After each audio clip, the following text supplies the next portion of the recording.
Welcome to Wayward Writers. I'm senior literary agent and author Heather Cashman. I'm author and writing coach Stephanie Bearce. And I'm author and writing coach Nicki Jacobsmeyer. Our mission is to nurture and enrich established writers throughout their publishing journeys. We welcome all genres, age groups, and publishing paths through video podcasts, online webinars, in-person retreats, and more. We're here to help you conquer your path. We are so happy today to have with us Inez Johnson, who is an indie author and extremely successful. And we're excited to talk to her today about breaking down elements in our story. We have Inez Johnson, and she is a lover of fairy tales, folklore, and mythology. She spends her days reimagining the stories of old in a modern world. She writes books where damsels cause the distress, princesses wield swords, and moms save the world. I love it. Inez writes books for strong women who suck at love. If you rocked out to the twisted triangle of Jem, Jerica, and Rio as a girl, if you were slayed by vampires with souls alongside Buffy, or if you need your scandalous fix from Olivia Pope each week, then you will love her books.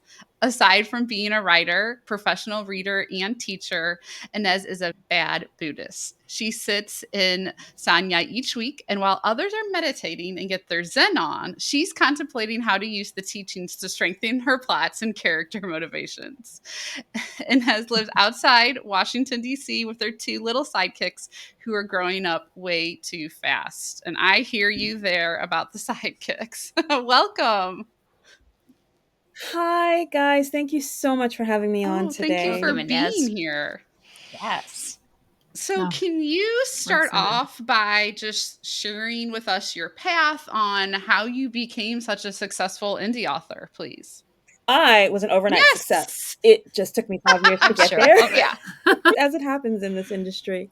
I went to school studying screenwriting, and I worked in television for a number of years. It was my passion. I was an 80s baby, if you couldn't tell by the Gem the holograms. I love it. I'm an 80s baby too. I'm with you, girl.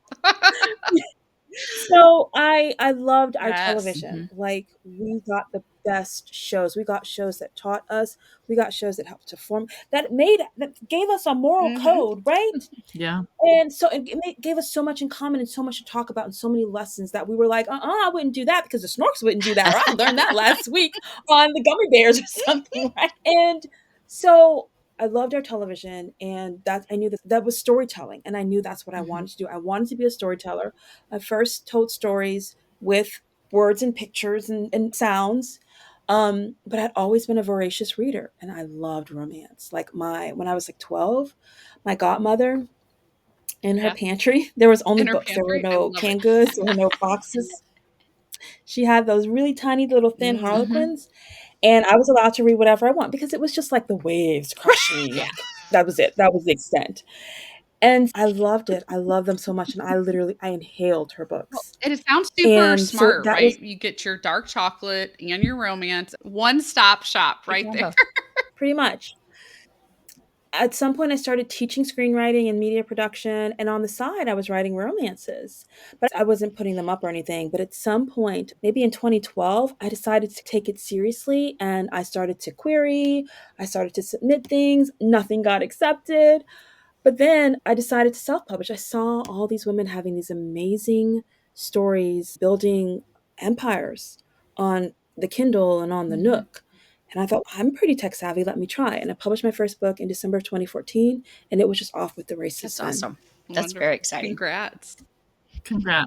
Thank you. Yeah, for sure. So you said that you also, besides writing, you also teach the elements of storytelling. So can you tell us a little bit about your teaching and what you try and impart to your learners? So I was teaching at college. I was teaching at an art college, and I was teaching screenwriting. And it's funny because I did not learn the word pantser until, I don't know, maybe 2010 or something like that, because that's not a thing that you do in television and film. There was no pantsing. There's plotting. All stories have to have a structure. because it's not just you telling the story. You have to communicate with other people, and there's a language to communicate with the sound guy, the actors, the director, the location designer. There's a language to communicate. There's a structure, especially in television, where you have to contend with commercials, and you have to contend with episodic and seasonal breaks. So there's a structure to that, and I just assumed everybody understood that. I thought that was the even playing field, and I taught screenwriting and screenwriting structure and screenwriting plotting, be it film or television, to students for about 15 years. And then when I decided to write, I did the same thing. I looked at my TV structure, my screenplay structure, and the plotting systems that I'd learned then, and I just applied them to books. And I was like, great, this works. And then I'd start having conversations with other novelists, and they'd be like, what are you talking about? Some of them, Yeah. not That's all of them. fair, Some of them would be, though. they would That's not, they totally didn't, fair. You don't know they what you didn't. don't know. And I'm talking about story questions and trifail cycles and the novice, and they're like, what? Scream. Like, yeah, the stuff we learned in school. No, we didn't learn that. So after I became my overnight success in 5 years, I started to have more conversations, and then I started to teach people, this is how you would apply what I learned writing for the screen in writing for television. And that's how that transition happened. I think that makes so much sense. One of my favorite books, craft books, is the Save the Cat Writes a Novel, which does the same thing. Absolutely. And I do think that those storytelling elements, especially with the visual parts, are really important. And being able to teach that, that's really valuable. So everybody take some of her classes. That Yeah, sounds, absolutely. this is what you need. Yeah. It's fascinating to me, the pushback though, that I would get from a pantser, Mhm. where they would say, "No, I don't need that. I'm just going to write the story that comes Mhm. to me. Otherwise, it's going to be boring." And I would say, "Okay, perfectly fine." Because what I'm hearing is you don't like to sit down and outline your story. That's cool. You're still going to follow a structure. And my first language is Mhm. romance. So you're still going to have a meet cute. The lovers have to meet on the page. There's going to be a reason that they are look at each other and they're like, I don't think this is going to work. And then there has to be a reason for the adhesion where they're going to be stuck together for the duration of the book. There's going to be the fun and games, which you learned in Save the Cat, Yes. where I like to call them the dates that they go on, the getting to know you Mhm. dates that they go on. There's going to be a dark moment, even if there isn't a third act breakup. Cool, but you're going to test the relationship. And that's what that dark Right. moment is all about. And then we're writing a romance, so there's going to be a happily ever after. If you stray from that structure, readers are not going to Mhm. be happy. They're not going to trust you. They're not going to put you on auto buy because you missed that crucial structure. You might not have outlined it. No problem, but you followed Mhm. that Yeah, structure. and I think some people do it instinctively, but those who do not Mhm. really they need to figure out why. And it's easier to figure out why if you're plotting, but yeah, Well, and I'm with you. Yeah, yeah, and a lot of people, I think when they talk, I've heard people be like, "Oh, when I wrote my first novel, I decided to be a pantser." And I was like, "Oh, okay, great. How did that go? I really want to know." And they're like, "Do that again," because revision was like rewriting completely, not revising it, but like redrafting completely. And Mhm. the same thing goes with people that are very structured and won't deviate. Like their outlines are so detailed. Sometimes Mhm. I wish I would have Mhm. given myself a little bit more breathing room for the characters. So it's all this process, and we all have different ways we tick. But yeah, structure, a story is structure, whether we want to call it that or not. I personally think the important thing is the same way that if we want that beach body, we go to the gym, or if we want to get Yeah. stronger, really, we go to the gym. Or if we want to become a better cook, we're going to go to some kind of chef school, or we're going to follow a recipe. And I think it's the Mm, study of our Yeah. craft. We're studying, well, why did that structure work? Why did that story work? Why do I keep seeing this pattern? Again, you do not have to outline your books, but I think it's important for us to flex our muscles and to make our muse Mhm. stronger. And we make our muse stronger by reading, watching TV, watching movies, listening to people tell us stories, and identify those points that we see over and over again. And then when we come and we sit at the table and our hands are on the keyboard, that's when the muse is so strong. That instinct is so strong because we know if we get to a corner that we're writing ourselves in, we're like, all these ideas should come to us. Well, this is how they did it in that story. This is how they did it in that movie. How can I innovate with my characters and Yeah. circumstances? Because you're so strong right now. That's mhm. brilliant. It is. That is really Mhm. brilliant. I think that is the key behind why you have to read right? As a writer, you have to read, and not just read a little bit, but read a lot until your brain just instinctively knows that structure. See, I'll say you can also watch movies. You can also sit on the Yes. Oh, couch. yeah. 100%. Totally agree. And for those of us who read for work, that Mhm. is my play, is the television. So, yeah, for sure. Along with structure, one thing that I think is super important is the pacing in a story. What insights do you have for us about pacing? It came from me sitting in screenwriting class and learning, sitting in television round tables, like the writers' rooms. Because again, you're not working by yourself. So there's just a shared language. And there were things that you had to hit for certain reasons. I used to work in a movie theater, and I went to a film school. I studied television though.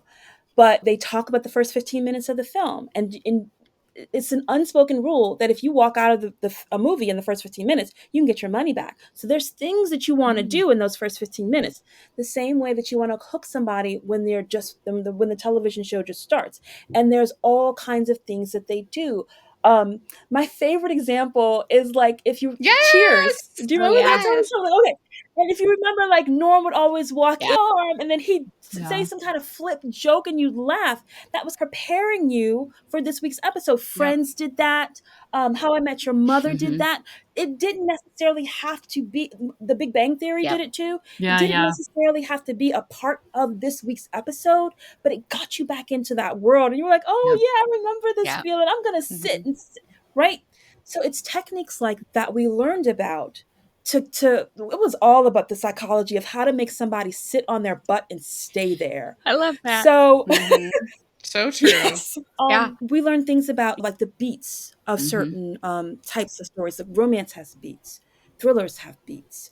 We learned about tropes. Tropes are all over romance, but they're over mysteries too. Sure. There's sometimes the female sleuth. There's sometimes the hardened Yep. detective or something like that.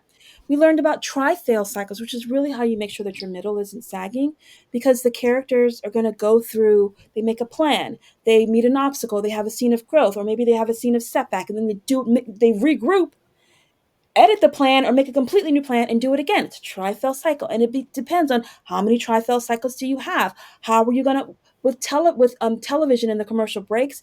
We had to figure out, okay, when we're about to go into this commercial, how are we gonna make them not turn the channel? We got 2.5 minutes. What tactics can we use to make sure that they don't turn the channel, or if they go up and get a snack, they are Mhm. running to do it and running to Yeah. get back? And we talk about certain tactics to do that as well. And I just use those tactics at the end of my chapters Okay. now. So those are some Right. of the things that we do to talk about pacing. So, in Yeah. response to that, how are there some like quick tips you can get or that you use to make the pacing if you want to speed it up or you want to slow it down? The way that I like to write, I write like I'm still doing a television show. I write like a film student. That's a better Mhm. way to say it. Because as a film student, you are paying for the film. You are paying to, or you're at least paying to get pizza if you're still Sure. in college, right? To feed all those Yeah. people. You're paying to get the film developed, and it's Mhm. expensive if you are a film student. Like, there's a reason that ramen was created, Mhm. I think. That's hilarious. So, so you're watching every dime and dollar, and you're watching every frame that you are recording something on and getting developed. It's really important. And you learn really quickly that you're not going to waste your money. That's how I was Mhm. taught. In my one semester of film, television tape is much less expensive, and now we're Yeah. digital. It's a lot less Yeah. expensive, right? So I write tight because that's just how I was taught. I don't waste scenes. If I put it there, it's there for a reason. I don't meander. So if you stick to the beats are those necessary scenes, that's necessary patterns in a genre or subgenre. But that's how I think you can keep it fast paced.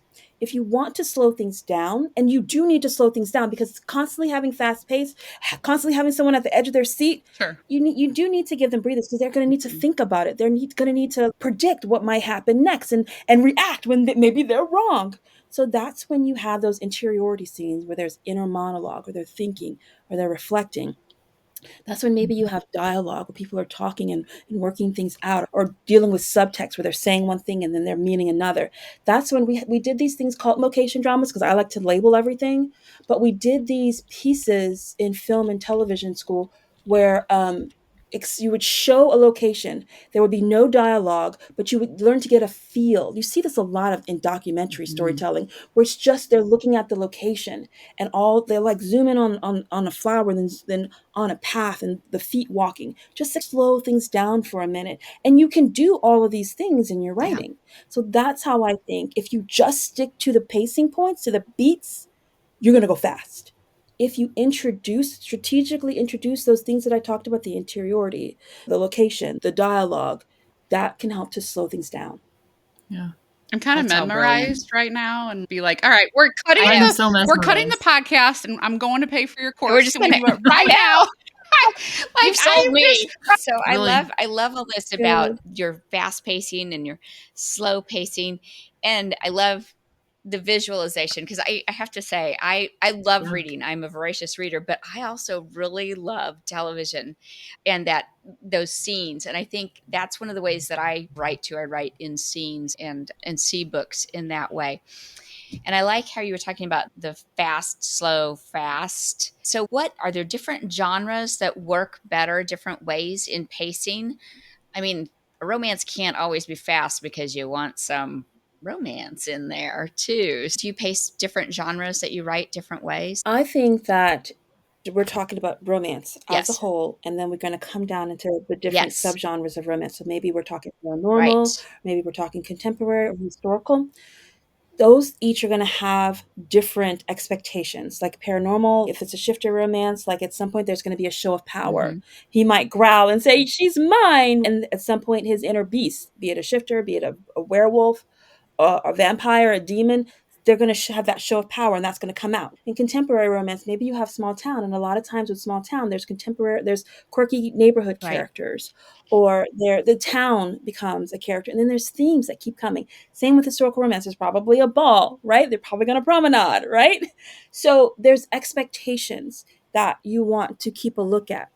I'm always about make sure that you understand the expectations of the Okay. genre, of the category that you're working with, right? But then in romance, we peddle in tropes, which go even deeper. So you might have, my favorite trope is marriage of convenience. So you can have a marriage of convenience with a vampire or a werewolf. You can have a marriage of convenience in a small town where the cowboy has to get married in order to save his ranch Yeah. because his grandpa put it in Right. the will, right? Or you have a historical where the duke has to get an heir. So you can have these tropes across the Okay. subgenres. So you've got your beats of romance that have to be Mhm. there. Then you've got your subgenre of paranormal or contemporary or historical, where there's going to be certain reader expectations.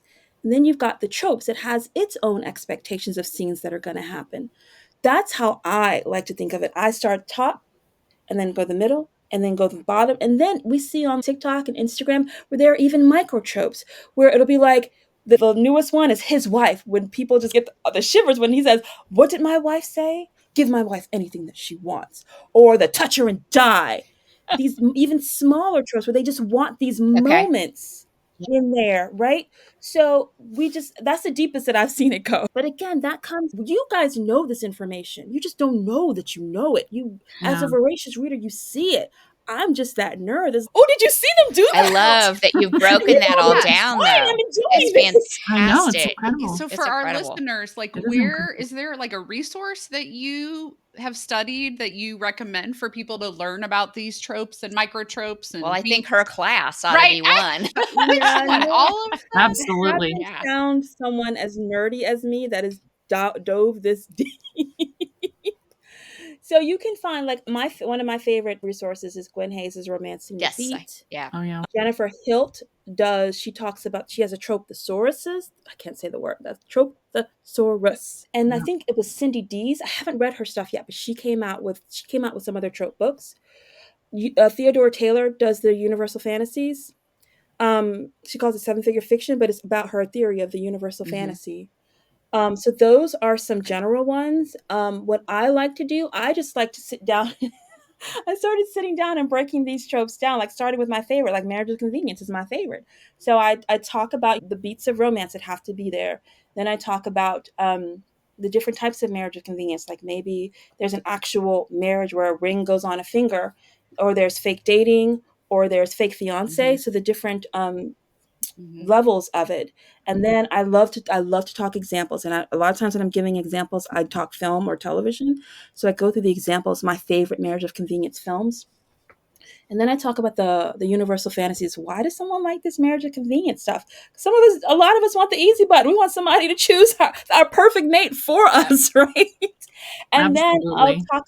I'll talk about the heartbeat moment. So that those things that we see on like TikTok of when he places the ring on her finger and it lingers, or he presses into that finger for a moment, or she sees him rubbing his ring finger. Those things that we can then turn into social media because it makes the reader go, "Oh my god, did you see that part?" It's the parts that they talk about. It's the parts that are highlighted Okay. in Mhm. people's windows. Interesting. So I talk about all those things. Yeah.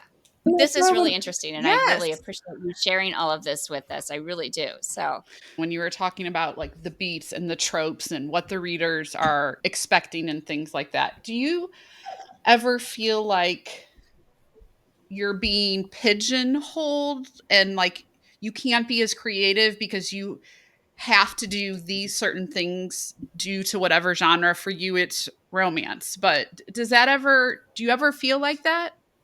And no, because the have tos are the pillars of the trope. The have tos is the meet okay. cute. They have yeah. to meet. The have tos are the fun and games where they're getting to know each other. The have tos are the dark moment where again you don't have to break them up.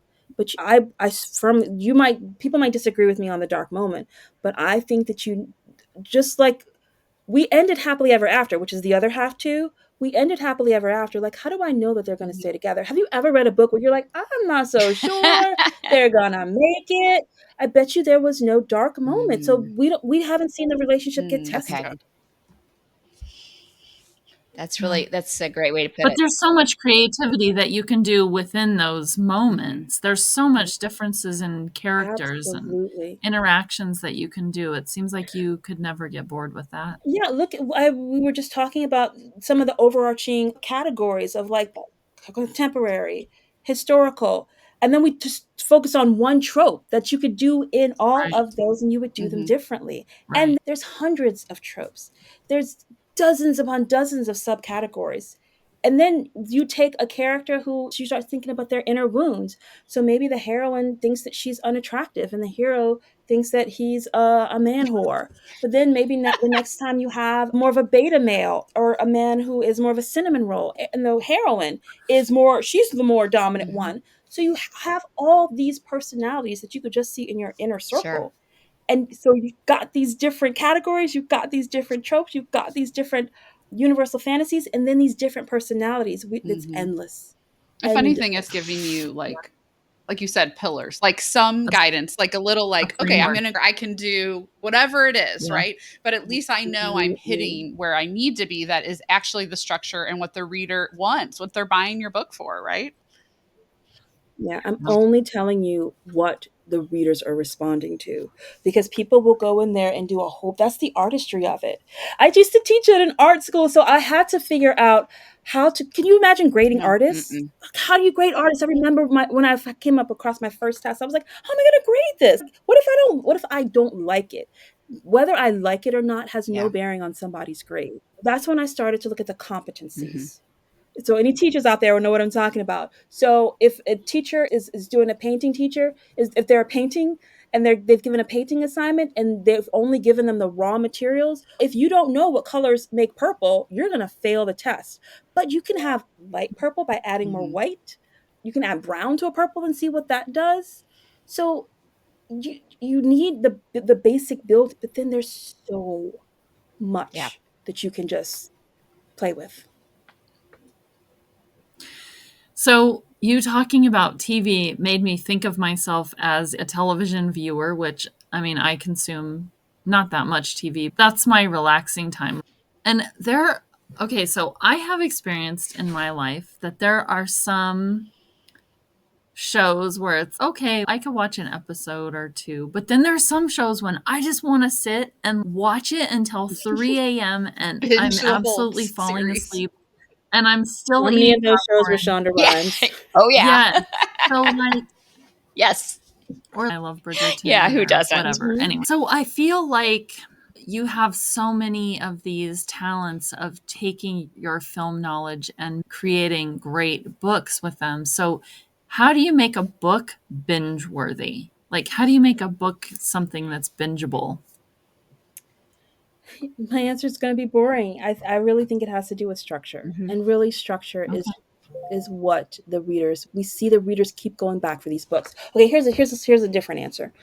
So if you start to look at the market is for us, for indies, the market is the top 100 of Mhm. Amazon. The market is the top 100 of Apple Books or Barnes and Noble or Google Play.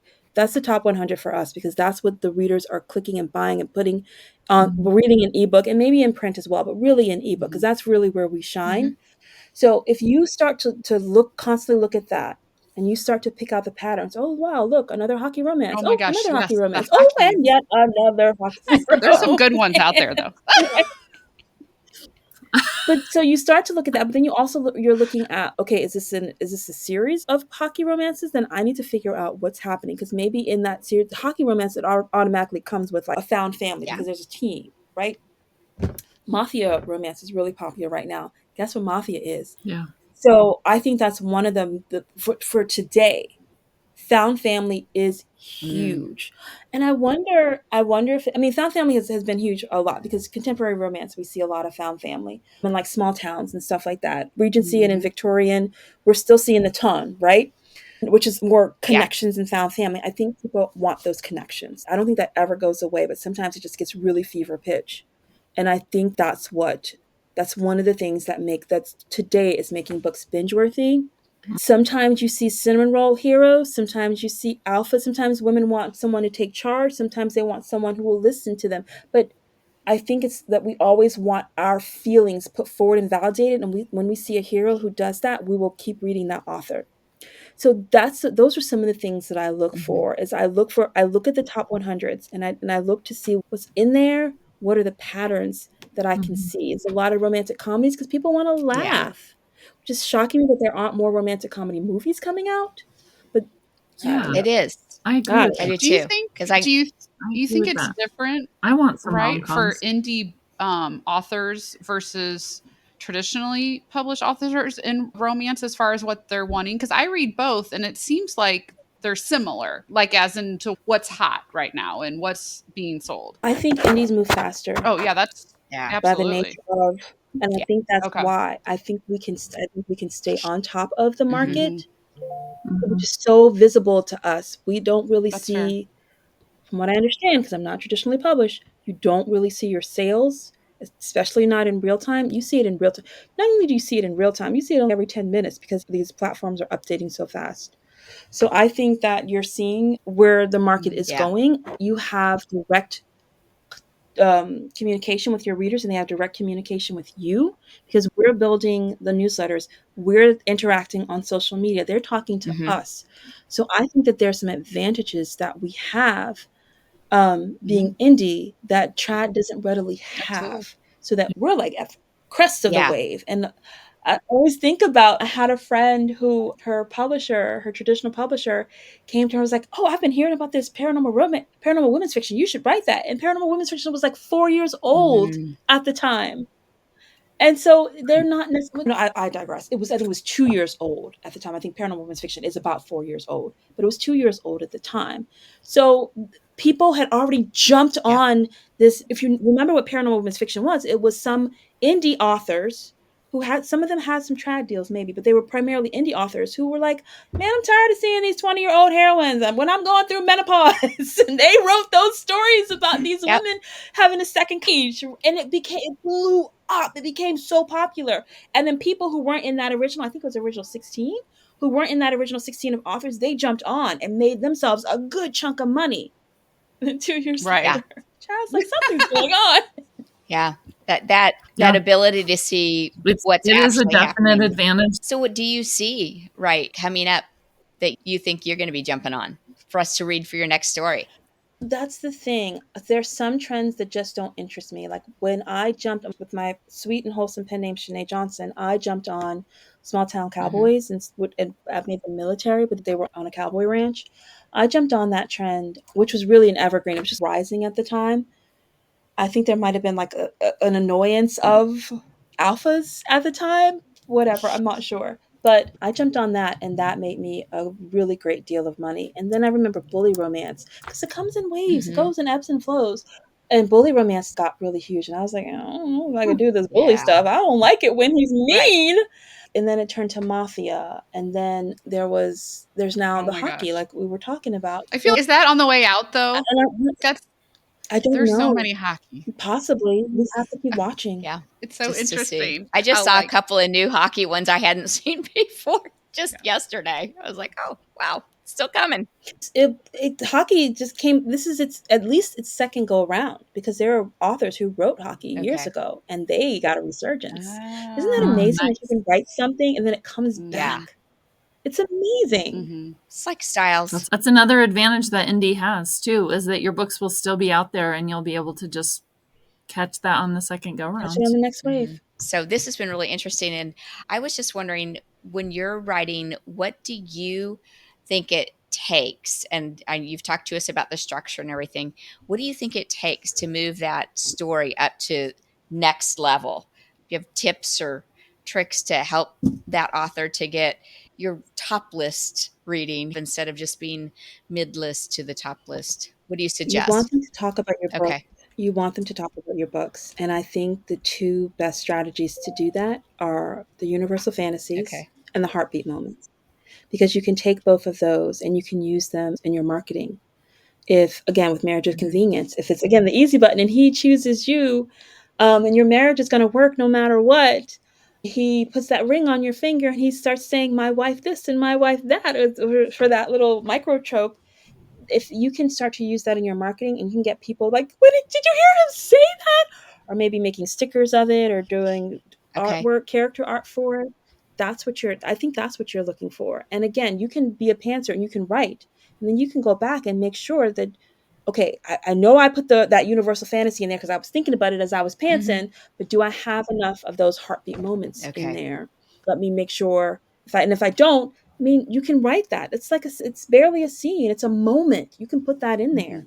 So really connecting those. I want to go back and edit all my books. Move forward. That's the other thing I recommend. Move forward because we want to also be looking at what the market is telling us. Then when it's time to catch that wave back around, then you can go back and add that stuff. Yeah. That's a good point. Yeah. Smart. I'm going to go and look at the top 100 of all of these now and see is what I'm going to do. Yeah. Really do some research. I think these are such great tips for all of our writers, and I really appreciate that. What advice can you give to our indie romance authors or just authors in general? Do what Stephanie said she's going to do and study the market. I'm going for it. Follow Yeah. Stephanie. No, that's all. That's really it. Like every day, every other day. Like I put the apps on my phone. I put the Kindle app or the Kindle app, the Nook app, the iBooks app, whatever they're calling it now, Apple Books app. I put those on my phone, and it's just a tap. You tap it, you look at it. Oh, look at that! Great. Sometimes you might see a book there for just a day. Maybe that book had a book bub, or maybe it went viral on TikTok for a couple of days. Who knows? But you start to see, and you start to be able to predict the trends because you can see it come. You can see it coming. So I think what I really like talking to you about is that you are very empowering in that you are really telling authors what they can do to make it successful and what they can control. And I think in our world today we feel like so much is out of control and we don't have control of it, but you are really giving authors those things they can control, ways that they can make it successful, and I really appreciate that. Yeah. Really do. thank you. Me too. Absolutely. So It's such a positive spin. Yeah, Tell it's us- super positive. Yeah. yeah, what is your favorite book or series of your own? Can you even choose? Oh gosh, for paranormal, like you can take a look at my Last Dragon series. That was so That's much fun to okay. write because I have a lot of 80s Yay! Okay, references in good. That's there. what I Because was gonna Love it. start. one of my favorite films is The Last Yep. Dragon. Yep. Oh, yeah. So really, only people who are my age are going to get most of the jokes, but that's okay. But the dragons are basically trapped in the 80s because there's a veil between the worlds, and the last time that the veil was open Oh, I was the love it. 80s. Okay. I love that. That's so That's fun. great. It was so much fun to write. I had the best time writing Good. those books. I dabbled my toe in contemporary romance this year, really mostly last year, because I love fairy tale retellings. And I got an idea about a town, um, a town called Grim Valley, where fairy tale characters were just living everyday, ordinary lives. And That's so yeah, it fun. was so much fun to write. That was so much fun to write. So it depends on what you want. If you want paranormal, I would start with The Last Dragons. If you want contemporary, then take a look at the Grimm's Valley. Very Great. And fun. where can Fun.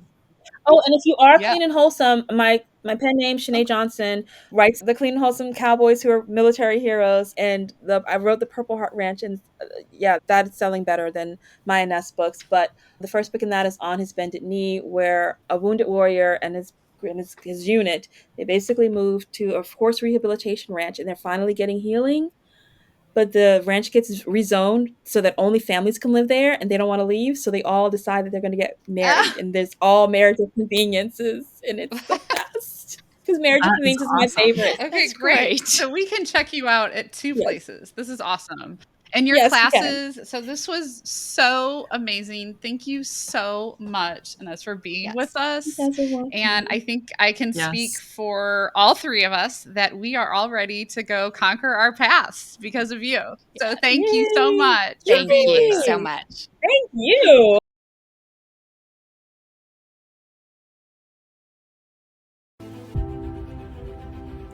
Thank you for joining us on this episode of Wayward Writers. Let's connect. Find us at waywardwriters.com, X, Instagram, YouTube, and Facebook. See you next time. Conquer your path.